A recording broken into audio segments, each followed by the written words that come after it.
कोपरगाव शहरात 10 डिसेंबर सकाळपासूनच अहिल्यानगर जिल्हा पोलीस अधीक्षक सोमनाथ घारगे यांच्या मार्गदर्शनाखाली स्थानिक गुन्हे शाखेकडून अवैधरित्या सुगंधित गुटखा विक्री आणि वाहतूक करणाऱ्यांवर मोठी मोहीम राबवण्यात आली।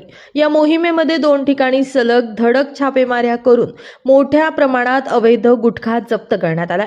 पहिल्या कारवाईमध्ये धारणगाव रोड बस स्थानकाजवळील साईबाबा पान स्टॉलवर छापा टाकताना आरोपी योगेश विजय कटाळे व नामदेव संजय पगारे दोघे राहणार कोपरगाव हे अवैधरित्या सुगंधित तंबाखू विक्री करताना आढळून आले।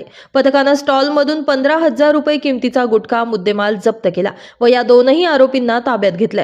दरम्यान दुसऱ्या ठिकाणी कोपरगाव शहरातील टाकळी फाटा परिसरात MH20CH 6285 क्रमांकाची पांढरी स्विफ्ट कार अवैधरित्या गुटखा वाहून नेत असल्याची माहिती मिळताच LCB पथकाने तात्काळ वाहनाचा पाठलाग करून झडती घेतली।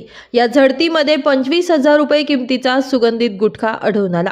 या कारवाईत प्रमोद सजन बोथरा राहणार कोपरगाव याला ताब्यात घेण्यात आलं असून यात सामील असलेल्या येवला येथील मुश्ताक अब्बास सय्यद हा मात्र फरार झालाय। दोनही कारवाईंमध्ये अंदाजे 40,000 रुपयांचा सुगंधित तंबाखू व गुटखा आणि एक स्विफ्ट कार असा एकूण 2,43,000 रुपये किमतीचा मुद्देमाल पोलिसांनी जप्त केलाय। ही संपूर्ण कारवाई स्थानिक गुन्हे शाखेचे पोलीस निरीक्षक किरण कुमार कबाडी यांच्या संपूर्ण पथकाने केली आहे।